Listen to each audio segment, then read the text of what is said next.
मुद्रा का परिमाण सिद्धांत। मुद्रा का परिमाण सिद्धांत या क्वांटिटी थ्योरी ऑफ मनी। मैं doctor Manjushree Gupta, associate professor, department of economics, government girls college Ajmer से हूँ। ये money banking and public finance का बहुत इम्पोर्टेंट टॉपिक है, मुद्रा का परिमाण सिद्धांत, जिसके बारे में मैं आपको आज व्याख्यान देने जा रही हूँ। इसके जो कंटेंट्स आप पढ़ेंगे वो वैल्यू ऑफ मनी क्या है, क्वांटिटी थ्योरी ऑफ मनी क्या है, फिशर का अप्रोच जो कैश ट्रांजैक्शन अप्रोच इसमें है क्वांटिटी थ्योरी ऑफ मनी का, वह क्या है, कैम्ब्रिज अप्रोच इसमें है, मार्शल, पीगू, रॉबर्टसन और जेएम कीन्स का, इसके इन सिद्धांतों के assumptions और क्रिटिसिज्म क्या है, मान्यताएं और आलोचनाएं, फिर जो नगद लेन देन दृष्टिकोण और नगद शेष दृष्टिकोण में क्या समानताएं और असमानताएं हैं, और नगद शेष दृष्टिकोण या लेन देन नगद लेन देन अप्रोच से या नगद लेन देन दृष्टिकोण से किस तरह से सुपीरियर है, किस तरह से श्रेष्ठ है, उसके बारे में हम पढ़ेंगे। तो क्वांटिटी थ्योरी ऑफ मनी को जानने के पहले हमको ये जानना है कि वैल्यू ऑफ मनी क्या होती है। वैल्यू ऑफ मनी जैसे हम कहते हैं, हमारे घर में जो बुजुर्ग लोग हैं वो लोग भी कहते हैं कि आजकल तो रुपए की कोई कीमत नहीं रही। तो रुपया खुद ही कीमत को नापने का एक मापदंड है, तो उसको हम कैसे कहेंगे कि रुपए की खुद की कीमत क्या होती है। जैसे हम कहते थे कि पहले हम एक छोटे से पर्स में पैसे लेके जाते थे और थैला भर के सामान लेके आते थे। अब हम थैला भर के रुपए ले जाते हैं और छोटे से बैग में सामान लेके आते हैं। तो क्यों ऐसा होता है? क्या उसकी रुपए की कीमत कम हो गई है जो हम सुनते हैं? तो उसका क्या मतलब होता है? उसका मतलब होता है कि वैल्यू ऑफ मनी या रुपए, ये जो मुद्रा का मूल्य है, वो कितनी वस्तुओं को खरीद सकता है, वस्तुओं और सेवाओं को, उसकी परचेजिंग पावर कितनी है, वो उसका वैल्यू ऑफ मनी किसी एक देश में उस जगह का रुपया कितना जो है, उस जगह का की मुद्रा कितना वस्तुओं और सेवाओं को क्रय कर सकती है, वो उसका मूल्य होता है। तो जैसे जैसे कीमत बढ़ती है तो वह जो रुपए का मूल्य है वह कम हो जाता है। तो value of money is related to price level. Price level और वैल्यू ऑफ मनी में इनवर्स रिलेशनशिप होती है। वैल्यू ऑफ मनी जब प्राइस लेवल बढ़ेगा तो वैल्यू ऑफ मनी कम हो जाती है, और वाइस वर्सा, मतलब इसका जो है व्युत्क्रम भी सही होता है।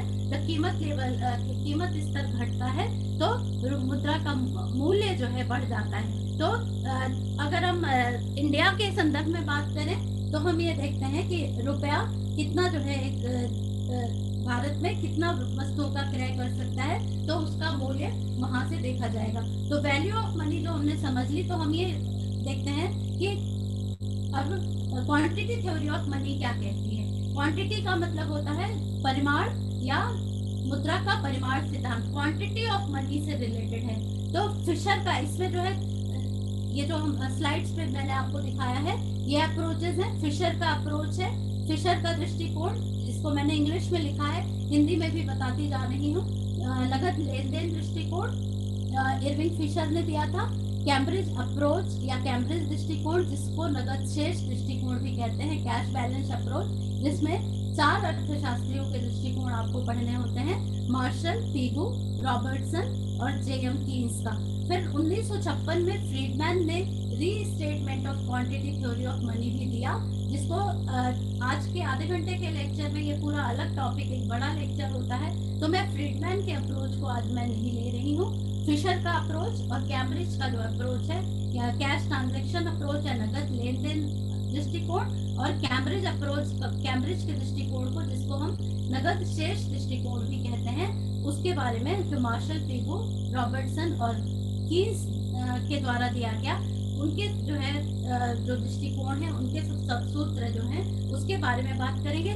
फिर हम देखेंगे कि इन दोनों जो दृष्टिकोण है क्वांटिटी थ्योरी ऑफ मनी के, उनमें क्या समानताएं हैं, किस तरह से दोनों में भिन्नताएं हैं। तो अब हम बात करते हैं फिशर के नगद लेन देन दृष्टिकोण की। फिशर का जो दृष्टिकोण, इरविंग फिशर ने अपनी जो पुस्तक थी परचेजिंग पावर ऑफ मनी, उसमें उन्होंने कैश ट्रांजैक्शन अप्रोच या नगद लेन देन दृष्टिकोण क्वांटिटी थ्योरी का दिया। तो उन्होंने क्या बताया कि जो इसकी जो क्वांटिटी होती है किसी भी देश में मुद्रा की जो मात्रा होती है वह उसके जो मुद्रा के मूल्य की मुख्य निर्धारक होती है। इरविंग फिशर क्या कहते हैं, other things remaining unchanged as we as the quantity of money in circulation increases, price level also increases in the direct proportion and the value of money decreases and vice versa. Vice versa का मतलब इसका उल्टा भी सच है कि अन्य बातें समान रहें तो, अन्य बातें समान रहें तो लगाना बहुत जरूरी है। वो लिखना हर अर्थशास्त्र के सिद्धांत में जो कुछ मान्यताओं के आधार पे बेस्ड होता है, तो अन्य बातें समान रहें का तात्पर्य है कि उस सिद्धांत की मान्यताएं उसमें किन चरों को स्थिर माना गया है। तो अन्य बातें समान रहें, तो यदि प्रवाह में मुद्रा की मात्रा बढ़ जाती है तो कीमत स्तर भी बढ़ जाता है। वो किस तरह से बढ़ता है, डायरेक्ट प्रोपोर्शन में बढ़ता है, समान अनुपात में बढ़ता है और मुद्रा का मूल्य उसी अनुपात में घट जाता है। तो उन्होंने जो सूत्र दिया, ओरिजिनल सूत्र जो उनका था PT is equal to mv/t, बाद में जिसमें कि m डैश और v डैश को भी जोड़ दिया गया। अब इसको हम दूसरी तरह से लिख सकते हैं, P is equal to mv plus m dash v dash divided by t। तो PT जो है वो डिमांड फॉर मनी को, जो PT भाग है वह मुद्रा की मांग को बता रहा है और mv और m डैश v डैश मुद्रा की पूर्ति को बता रहा है। तो P यहाँ पर क्या है, P कीमत का स्तर है,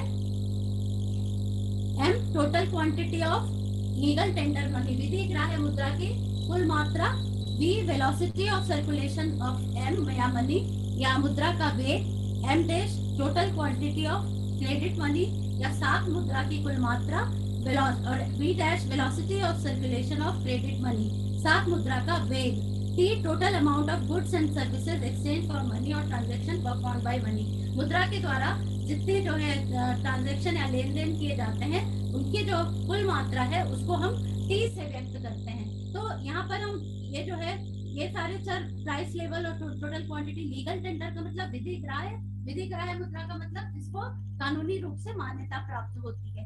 V जो वेलोसिटी ऑफ सर्कुलेशन, वेग को समझना जरूरी है। मान लीजिए 100 रुपए का नोट है, वो एक साल के अंदर 10 हाथों से होकर गुजरता है, तो उसका जो वेलोसिटी हो गई वो 10 के बराबर हो गई। तो कुल उसने कितने के बराबर का काम किया, 100, तो उसकी एक्टिव वैल्यू हो गई n और v इज 10, तो टोटल जो उसका काम हो गया वो 1000 रुपए के बराबर वह काम कर रहा है। तो mv जो है वह उसका जो है टोटल सप्लाई जो है वो पूरा कितने हाथों से होकर गुजर रहा है, तो उस वेग को उन्होंने लिया है। तो यहाँ इसी तरह साख मुद्रा और उसके चलन वेग को इन्होंने लिया और ये सूत्र दिया कि PT is equal to mv plus m dash v dash. अब इसको हम डायग्राम के द्वारा दिखाएं तो उन्होंने क्या बताया, जिस प्रोपोर्शन में मुद्रा की मात्रा में बढ़ोतरी होती है, यहाँ पे एक्स एक्स पर 2 पैनल में हमने ये डायग्राम लिया है जिसमें एक्स अक्ष पर क्वांटिटी ऑफ मनी दिखाया है और वाई अक्ष पर कीमत का स्तर दिखाया है। तो यहाँ पर हम क्या देख रहे हैं, जैसे जैसे मुद्रा की मात्रा को बढ़ा रहे हैं, m से m2 किया, तो कीमत स्तर भी दुगना हो गया है। और यहाँ पर सेकंड पैनल में हमने मुद्रा की के मूल्य को दिखाया है।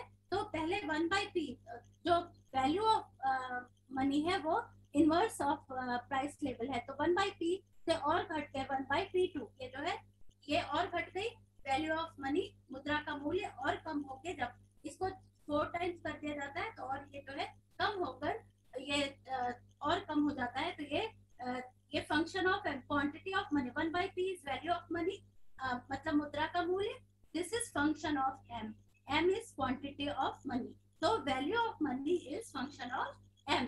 तो ये जो है जैसे जैसे आपका जो ये बढ़ रहा है, इसको जो है मुद्रा की मात्रा को हम बढ़ा रहे हैं, वैसे वैसे जो कीमत स्तर है वह भी बढ़ रहा है और मुद्रा का मूल्य कम होता जा रहा है। तो आगे ये जो है इसको डायग्राम के थ्रू, ये बहुत सिंपल सी बात है, इसको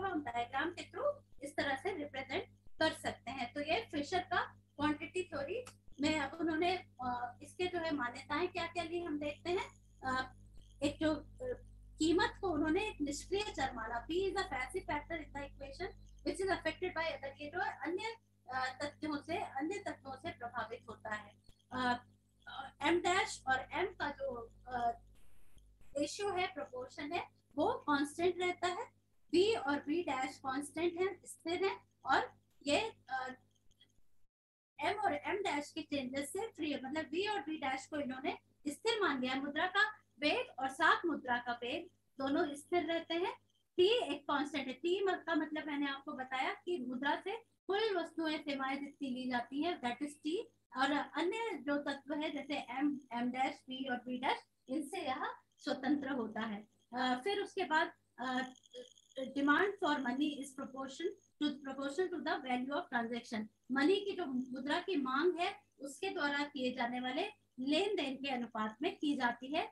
supply of money is एक्सोजीनियसली determined constant. बाहर से इसका जो है बाह्य चर है, ये अथॉरिटीज के द्वारा ये सप्लाई ऑफ मनी निर्धारित की जाती है। थ्योरी का एक जो महत्वपूर्ण बात है, यह सिद्धांत दीर्घ काल में लागू होता है और अर्थव्यवस्था में पूर्ण रोजगार की स्थिति विद्यमान होती है। ये इसके एजम्पशंस हैं। अब फिशर की थ्योरी का क्रिटिसिज्म हम देखें तो मान्यताएं जो है वह एक अनरियलिस्टिक मान्यताएं हैं। वास्तविक जीवन में B डैश और T ये स्थिर नहीं होते हैं और ये M डैश और P से स्वतंत्र नहीं होते हैं।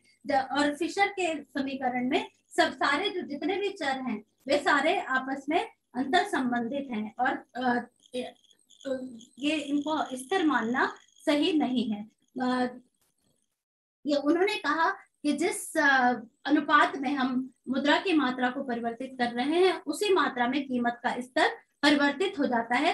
लेकिन एक डायनेमिक इकोनॉमी में ये जरूरी नहीं है कि जो प्राइस लेवल है वो सेम अनुपात में बदले, उसका जो अनुपात है वह अलग हो सकता है। फिर ये जो कॉन्स्टेंट्स हैं, ये जो M को और B को इन्होंने मल्टीप्लाई किया सप्लाई ऑफ मनी को देखने के लिए, तो ये जो है डिफरेंट टाइम से रिलेटेड होते हैं। M relate to a point of time, ये स्टैटिक कॉन्सेप्ट है, एक समय के बिंदु से संबंधित होती है मुद्रा की मात्रा, और जो वेग है उसका वह एक समय की अवधि से संबंधित होता है, ये पीरियड ऑफ टाइम से संबंधित है, इसलिए एक डायनेमिक कॉन्सेप्ट है। और टेक्निकली इन दोनों को, ये जो नॉन कंपेरेबल फैक्टर्स है, दोनों को तुलना नहीं की जा सकती है, तो ये जो है संगत नहीं है कि इनको हम गुणा करके इसको जो है MV की तरह से रखें। फिर it cannot explain why there are fluctuations in price level in short run prices. Prices may not rise despite increase in quantity of money during depression and they may decline with reduction in quantity of money during boom. तो ये जो सिद्धांत है वह long run से related है, दीर्घ काल से संबंधित है। तो ये अल्पकाल में जो प्राइस के फ्लक्चुएशंस होते हैं उसका जो है उसकी व्याख्या नहीं करता है। और जब डिप्रेशन होती है तो क्वांटिटी ऑफ मनी के बढ़ने के बावजूद कीमतें गिर सकती हैं मंदी के समय पे, और जब तेजी होती है तो उस समय क्वांटिटी ऑफ मनी कम होने के बावजूद इसमें कमी हो सकती है। तो इसकी व्याख्या यह नहीं करता है कि क्या इसका जो है शॉर्ट रन में ये प्राइस लेवल में वेरिएशंस या प्राइस लेवल में फ्लक्चुएशंस किस तरह से होते हैं। फिर इंटरेस्ट रेट को एक पॉजिटिव फैक्टर, उसका एक कारण इंटरेस्ट रेट भी होता है। प्राइस और मनी के बीच में जो ब्याज दर होती है वह एक महत्वपूर्ण चर के रूप में काम करती है, उसके बारे में यह बात नहीं करता है। इसकी जो मान्यताएं हैं लॉन्ग रन की, फुल एम्प्लॉयमेंट की, relation between quantity of money and price level is not direct and proportional, V is not constant, तो ये सारी मान्यताएं जो है गलत हैं। और इसने जो है मुद्रा के मीडियम ऑफ एक्सचेंज फंक्शन या विनिमय के माध्यम कार्य को ही लिया गया है। ये स्टोर ऑफ वैल्यू फंक्शन या मूल्य संचय के कार्य की व्याख्या फिशर का जो कैश ट्रांजैक्शन अप्रोच या नगद लेन देन दृष्टिकोण है वह नहीं करता है, और जो वास्तविक शेष प्रभाव है उसकी भी अवहेलना करता है। और यह स्टैटिक प्रकृति का है। ये डायनेमिक वर्ल्ड में इस तरह के चरों को स्थिर मानकर हम एक सिद्धांत का प्रतिपादन, एक सिद्धांत की व्याख्या नहीं कर सकते हैं। तो इसके बाद इसके जो है फिशर के जो नगद लेन देन दृष्टिकोण है उसकी कमियों को देखने के बाद कैम्ब्रिज का दृष्टिकोण आता है। कैम्ब्रिज अप्रोच, कैम्ब्रिज अर्थशास्त्री कैम्ब्रिज अप्रोच कहते हैं या नगद शेष दृष्टिकोण कहते हैं। नगद शेष दृष्टिकोण में चार अर्थशास्त्रियों के आपको सिद्धांतों को पढ़ना है, मार्शल, पीगू, रॉबर्टसन और कीन्स के। तो अब ये उन्होंने demand for money and supply of money, इन दोनों फैक्टर्स को लिया, फिर उन्होंने कहा कि supply of money and demand for money will determine the value of money. Alfred Marshall की प्रिंसिपल्स ऑफ इकोनॉमिक्स बुक थी उनकी, मार्शल का जो सूत्र है उन्होंने ये किया। अब इन्होंने क्या स्टोर ऑफ वैल्यू फंक्शन को लिया है। अब ये जो है m is equal to KPY, ये जो है इनका सूत्र है। m जहां पर मनी सप्लाई है, K fraction of real money income which people wish to hold cash, hold in cash and demand deposits, फिर P price level, Y aggregate real income of the community. तो इसको जो हम दूसरे form में लिखेंगे तो ये हो जाएगा P is equal to M divided by KY। Reciprocal of price level is 1/P is equal to K। ये जो 1/P क्या हो जाएगी, पहले मैंने आपको बताया, this is value of money. K is fraction of real money income, जिसको कि लोग अपने पास नगद के रूप में और मांग जमा के रूप में रखना चाहते हैं। तो ये जो आपका वैल्यू ऑफ मनी के फॉर्म में अगर हम 1/P के रूप में रखें तो KY डिवाइडेड बाय M, ये जो है सूत्र मार्शल का है। फिर उसके बाद हम पीगू के सूत्र को देखें। पीगू ने द वैल्यू ऑफ मनी 1917 में इनका जो है बुक आई थी, जो कैम्ब्रिज वर्जन है। ये चारों इकोनॉमिस्ट ने मोर और लेस एक ही तरह के सूत्रों को अलग अलग रूप में बताया। P is equal to KR by M। P is purchasing power of money, यहाँ पर देखिए R एग्रीगेट रियल इनकम, ये जो है मुद्रा की क्रय शक्ति। R aggregate real income express in terms of particular commodity, जैसे गेहूं के रूप में उन्होंने बताया रियल इनकम को गेहूं के रूप में लिया। enjoyed by the community at given point of time। M total money stock और total cash held by a community, कुल मनी स्टॉक है। K कुल वास्तविक संसाधनों का वह भाग जिसे अपने भाग में विधिग्राह्य मुद्रा के रूप में रखना चाहते हैं। तो ये जो है इनका सूत्र पीगू का है, P is equal to KR by M। या यहाँ पर ये P जो है परचेजिंग पावर ऑफ मनी है। P is not price level but P is purchasing power of money. अब यहाँ पर बैंक नोट्स और बैंक बैलेंसेस को जब हम इंक्लूड कर देते हैं तो ये हो जाता है P is equal to KR by M C plus R in bracket 1 minus C। तो ये प्रोपोर्शन C क्या है, C is proportion of total real income actually held by people in legal tender. जो अपने पास जो कुल वास्तविक मुद्रा का कितना भाग अपने पास विधिग्राह्य मुद्रा के रूप में रखना चाहते हैं वो C है, और 1 माइनस C बैंक में बैंक नोट्स और बैंक बैलेंसेस के रूप में जो प्रोपोर्शन रखा जाता है वह 1 माइनस C हो जाता है। तो इसको बैंक नोट और बैंक बैलेंसेस को इंक्लूड करते हैं तो ये इसका जो सूत्र हो जाता है ये जो है P is equal to KR by M C plus R 1 minus C। तो ये जो है यहाँ पर ये बात आप ध्यान रखिएगा, P यहाँ पर प्राइस लेवल नहीं है, P is purchasing power of money. अब इसको हम जो है डायग्राम के थ्रू दिखाएं, अगर इनको इस वाले भाग को हम स्थिर मान लें तो पीगू बताते हैं कि हमें एक unitary elastic demand curve for money प्राप्त होता है, या ये जो है रेक्टेंगुलर हाइपरबोला होता है। और जैसे जैसे मनी डिमांडेड मनी का ये जो सप्लाई बढ़ रही है और ये उसका जो है डिमांड, एक रेक्टेंगुलर हाइपरबोला आयताकार अति परवलय कर्व वक्र के बारे में आपने पढ़ा होगा। ये जो है इस तरह से जो है होगा यूनिटरी इलास्टिक डिमांड का। जब मैंने इलास्टिसिटी ऑफ डिमांड बताया था तो उसमें भी बताया था ये इस तरह से गिरता जाएगा, लेकिन ये एक्स और वाई एक्सिस को टच नहीं करता है। तो इस तरह का ये मांग वक्र मिलता है इकाई का। यहाँ पर वाई एक्सिस पे हमने वैल्यू ऑफ मनी को दिखाया है और मनी डिमांडेड एंड सप्लाई को यहाँ पे दिखाया है। जैसे जैसे मुद्रा की पूर्ति बढ़ रही है वैसे वैसे वैल्यू ऑफ मनी यहाँ पर कम होती जा रही है। तो मनी जो है supply of money exogenous factor है, तो ये जो है इस तरह से इसको जो वर्टिकल लाइंस के थ्रू दिखाया गया है। इसके बाद रॉबर्टसन का एसेज ऑन मॉनेटरी थ्योरी में रॉबर्टसन का सूत्र आता है रॉबर्टसन ने बताया कि P is equal to M by KT। P यहाँ पर कीमत स्तर है, M मुद्रा की पूर्ति, T total amount of goods and services bought during 1 year, एक साल में वस्तुओं और सेवाओं की कुल मात्रा जो खरीदी जाती है वो T, और K proportion of T which people desire to hold in the form of cash balances. तो ये रॉबर्टसन का भी सूत्र है, वही यहाँ पर भी आप ये देखिए P को यहाँ पर इन्होंने प्राइस लेवल लिया है, और मुद्रा की पूर्ति और K और T को अगर हम स्थिर मान लें तो P जो है मनी सप्लाई बढ़ेगी तो P भी बढ़ने लग जाता है। इसके बाद ट्रैक्ट ऑन मॉनेटरी रिफॉर्म्स 1923 में J.M. कीन्स ने जो सूत्र दिया वह है n is equal to small n is equal to small p के, इसको p is equal to n by k, p is equal to general price level of prices of consumption goods. यहाँ पर एक चीज आप देखिए, इन लोगों ने, जहाँ पर फिशर ने सभी वस्तुओं और सेवाओं को लिया, इन लोगों ने जो कैम्ब्रिज अप्रोच में इन लोगों ने फाइनल गुड्स एंड सर्विसेज या कंजम्पशन गुड्स को लिया। n is equal to total supply of money in circulation, K is equal to total quantity of consumption units which people decide to keep in the form of cash। कुल consumption units में से, कुल उपभोग इकाइयों में से कितना वो अपने पास नगद के रूप में रखेंगे, that is K।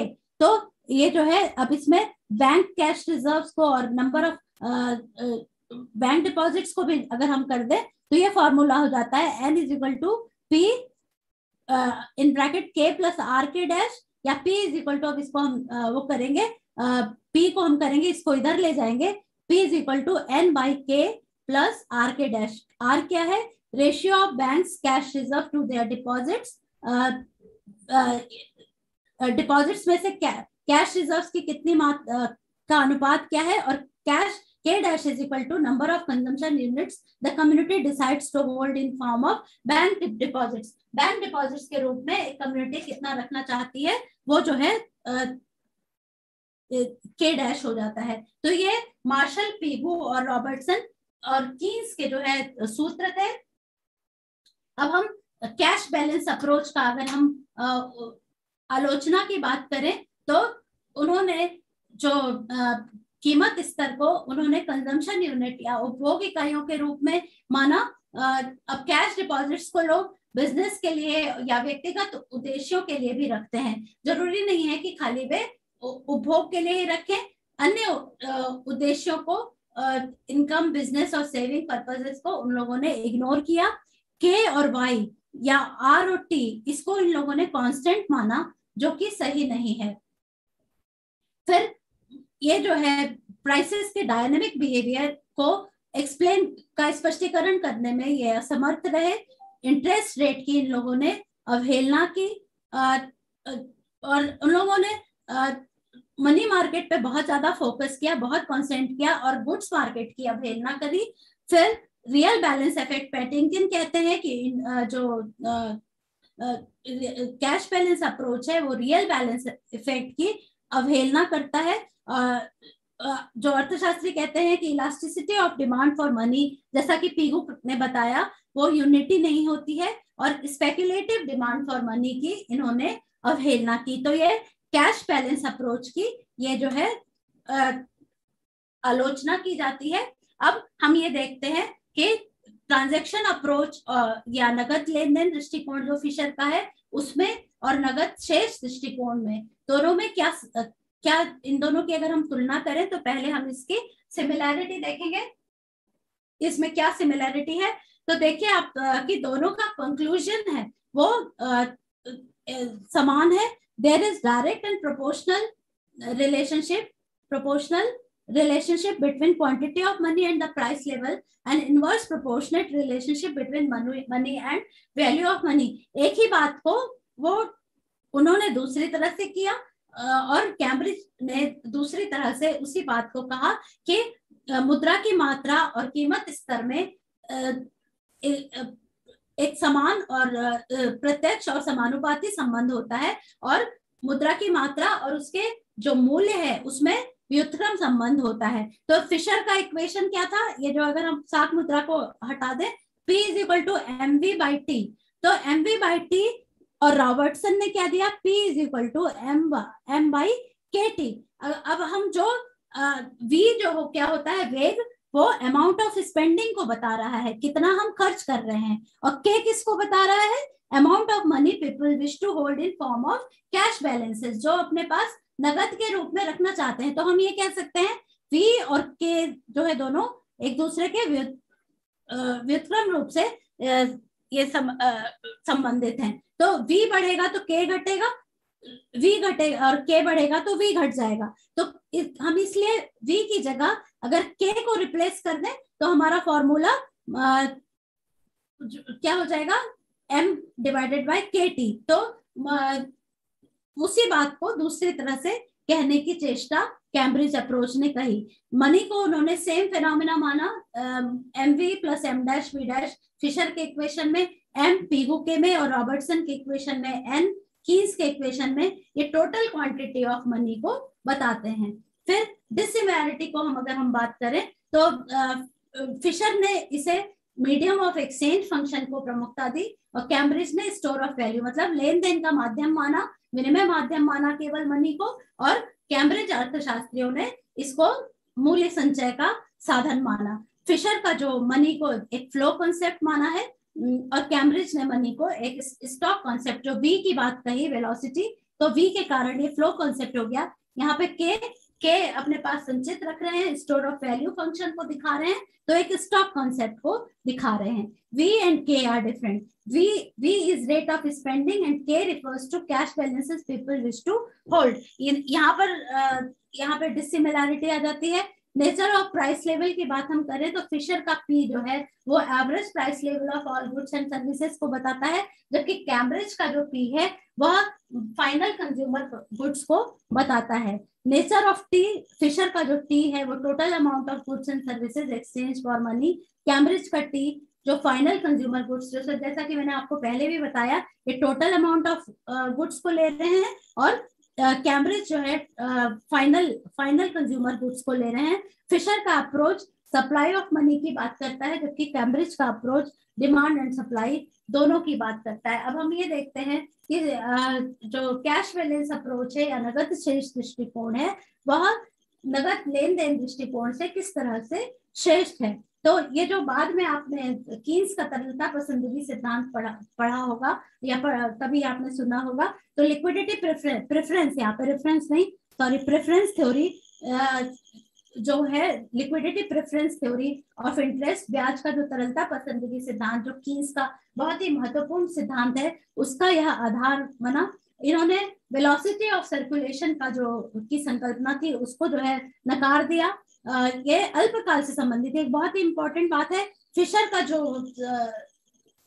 सिद्धांत था वह दीर्घकाल से संबंधित था, जबकि कैश बैलेंस अप्रोच यह अल्पकाल से संबंधित है, यह ज्यादा वास्तविक है। ये फिशर ने सभी जो है लेन देन जितने तरह के ट्रांजेक्शन होते हैं वो सभी को लिया, जबकि नगद शेष दृष्टिकोण में फाइनल कमोडिटीज को लिया, जो कि ज्यादा रियलिस्टिक है।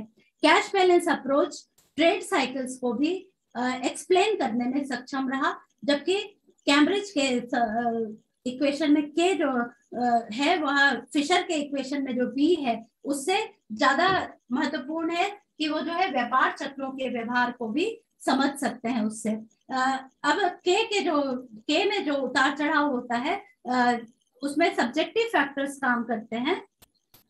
उसके जब ये सूत्र का प्रतिपादित हुआ उससे expectations, uncertainty, motives for liquidity, rate of interest, जो मॉडर्न मॉनेटरी थ्योरी है उसमें इन सब चीजों को समझने में सहायता मिली। ये जो फिशर ने पूर्ण रोजगार का सिद्धांत बताया, ये जो खाली, जबकि अपूर्ण रोजगार की स्थितियों में यह सिद्धांत लागू नहीं होता है, जबकि जो कैम्ब्रिज का जो सिद्धांत है वह सभी परिस्थितियों में लागू होता है। कैम्ब्रिज का वर्जन है वह माइक्रो फैक्टर्स पे आधारित है, जैसे इंडिविजुअल्स के डिसीजंस और बिहेवियर्स को भी इसमें लिया जाता है, जबकि फिशर का behaviour is based on macro factors like T and V। तो ये जो है चीजें थी जिसके कारण कैम्ब्रिज का जो कैम्ब्रिज का जो सिद्धांत है वह फिशर के सिद्धांत से ज्यादा श्रेष्ठ है। तो यहीं पर मैं अपने लेक्चर को विराम देती हूँ। धन्यवाद।